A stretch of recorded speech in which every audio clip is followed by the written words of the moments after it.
Et si je te disais qu'une seule entreprise détient un quasi-monopole mondial sur une technologie absolument indispensable à la fabrication des puces électroniques? Et bah t'imagines bien que ça attire l'attention des investisseurs. Et cette entreprise, c'est évidemment ASML. Peut-être que tu en as déjà entendu parler.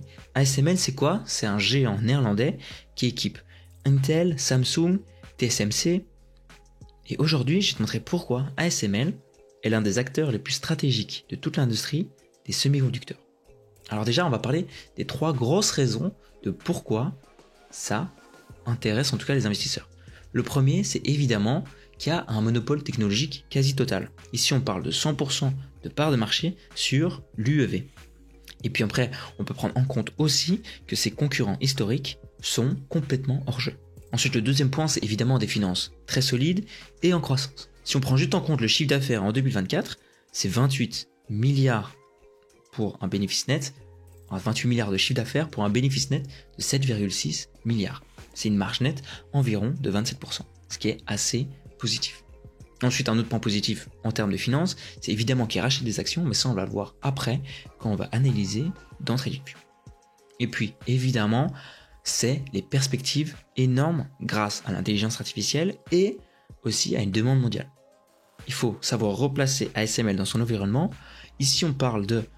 si on prend le secteur des équipements de lithographie, on va prendre cet article et on peut voir que en 2024, c'était environ 27 milliards de dollars, en tout cas de marché. En 2025, ça monte à 29 milliards. Et d'ici 2032, on peut estimer en tout cas que ça va arriver à environ 55 milliards de dollars, ce qui est quand même très positif. Et puis si on se concentre juste, par exemple, sur l'UEV, ou le domaine où ASML a un monopole absolu, on est à 11 milliards de dollars en 2024, et d'après en tout cas les analystes, on peut voir une croissance d'environ 20% par an jusqu'en 2030. Donc concrètement, c'est énorme pour ASML. Et avant d'analyser en tout cas les chiffres, je vais vous parler d'un petit truc, c'est que j'ai fait un guide gratuit pour comprendre les bases avant d'analyser dans des actions comme ASML par exemple. Tu pourras le télécharger directement via le lien en description. Ça va te donner une méthode claire et simple pour tes premiers investissements. Et maintenant, on va analyser directement l'action. On peut voir qu'en tout cas, qu'il y a un PI de 28, qu'il y a évidemment un dividende, mais ça on va parler juste après.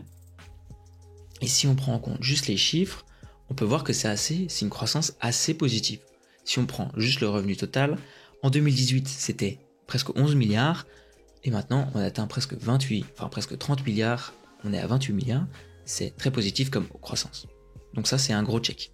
Ensuite on va regarder le revenu net, on peut voir qu'on est passé de 2,59 milliards à 7,57 milliards en 2024, c'est très très positif. On peut voir qu'il y a une mini chute par rapport à 2023, mais on attend en tout cas en 2025 une hausse, et ça c'est très positif. Ensuite, un autre point que j'adore, et j'en ai déjà parlé dans l'intro, c'est évidemment son rachat d'actions. On peut voir qu'on est passé de 424 millions d'actions en circulation à 393 millions d'actions en circulation. Pour moi c'est très positif. Pourquoi? Parce que toi en tant qu'investisseur, ça veut dire que tu as une plus grosse part du gâteau, et ça on aime toujours voir évidemment. Ensuite, très rapidement, on va voir et on va comparer les actifs courants avec les passifs actuels. On peut voir qu'en 2024, les passifs c'était 20 milliards. Ça correspond à quoi? Ça correspond principalement aux dettes à court terme. Et ensuite, les actifs courants, c'est tout ce que l'entreprise peut facilement convertir en liquidité. On peut voir qu'on est à 30 milliards. C'est très positif. On a un surplus de 10 milliards. Pour moi, c'est excellent. En tout cas, pour une entreprise comme ça. Ensuite, on va s'attaquer au free cash flow. Alors le free cash flow en 2018 c'est 2,5 milliards de dollars et en 2024 c'est 9,10 milliards. C'est très positif. C'est toujours plus bas que 2021, mais il y a eu une grosse chute en 2022-2023. Mais on peut voir que là l'entreprise a réellement su avoir un vrai free cash flow. Et pourquoi c'est très intéressant? Parce que en fait un free cash flow ça sert, comme on l'a vu de toute façon dans le compte de résultat, ça permet de racheter des actions. Ça permet aussi de payer ses dettes, ça permet d'investir dans des infrastructures, etc. et dans la recherche et développement. Donc c'est très positif pour une entreprise d'avoir un gros free cash flow parce que ça va permettre toutes ces choses-là. Et en plus de ça, ça permet aussi de payer le dividende comme on a vu qu'ils en payaient un. Donc voilà. Donc en termes de chiffres, les chiffres sont tous très très positifs. Là, on va analyser les statistiques, enfin les ratios de valorisation. On peut voir en tout cas que ici le ratio cours-bénéfice il est à 28 et le ratio prix-flux de trésorerie il est à 23, ce qui pour moi est assez haut, en tout cas pour une entreprise comme ça, qui pour moi est assez haut, mais qui n'est pas complètement fou, en tout cas par rapport à ce qu'on a dit. Donc pour moi ça reste une entreprise assez intéressante. J'aimerais voir des valorisations un tout petit peu plus basses pour, en tout cas, commencer à avoir une position dedans. Et ensuite, la dernière partie de cette analyse fondamentale, on va évidemment faire une mini SWOT express. Donc, les forces, comme on l'a dit, c'est le monopole. Ensuite, c'est les recherches et développement massifs, enfin le R&D massif. Et ensuite, évidemment, c'est les marges très élevées. Ça, c'est un point hyper positif. Ensuite, faiblesse, c'est évidemment la dépendance à quelques clients. On parle ici de Intel, de TSMC. Et ensuite, après, c'est des cycles très volatiles. Enfin, c'est cyclique. Après, si on parle de juste une opportunité, évidemment, l'opportunité est exceptionnelle parce que c'est une explosion. Enfin, il y a une grosse explosion, en tout cas, dans la demande en puces. On parle ici d'intelligence artificielle, 5G, cloud, et même en voiture électrique. Donc, c'est un marché, comme on l'a vu, qui va être en croissance, qui va continuer à croître, et c'est très positif pour ASML.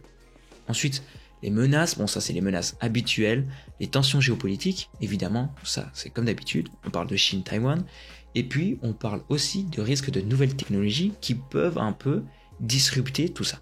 Et puis, un point toujours intéressant à prendre en compte, c'est évidemment qui est un nouveau concurrent. On sait en tout cas que Huawei a investi en tout cas massivement pour essayer de rentrer en tout cas dans ce marché où ASML a 100% des parts, et on sait que d'ici mi-fin 2026, Huawei espère en tout cas rentrer dans le marché. Du coup, c'est aussi un point à prendre en compte et c'est aussi une menace. Mais globalement, ASML, c'est quand même une entreprise incontournable qui n'est pas sans risque. Alors, pour moi, c'est une entreprise stratégique, ultra rentable, mais quand même, il faut savoir peser le contre et c'est quand même assez cyclique et c'est exposé aux tensions géopolitiques. Alors évidemment, comme d'habitude, si tu veux aller un tout petit peu plus loin, je vais mettre une analyse complète de ASML, ça va être détaillé complet sur mon site macroscope.fr, le lien sera dans la description, ça va arriver dans les prochains jours ou d'ici la fin de semaine. Et évidemment, si tu as des questions, n'hésite pas à les poser en commentaire, je lis tous les commentaires. Et YouTube estime que tu vas aimer cette vidéo de ma chaîne, alors à très bientôt, ciao.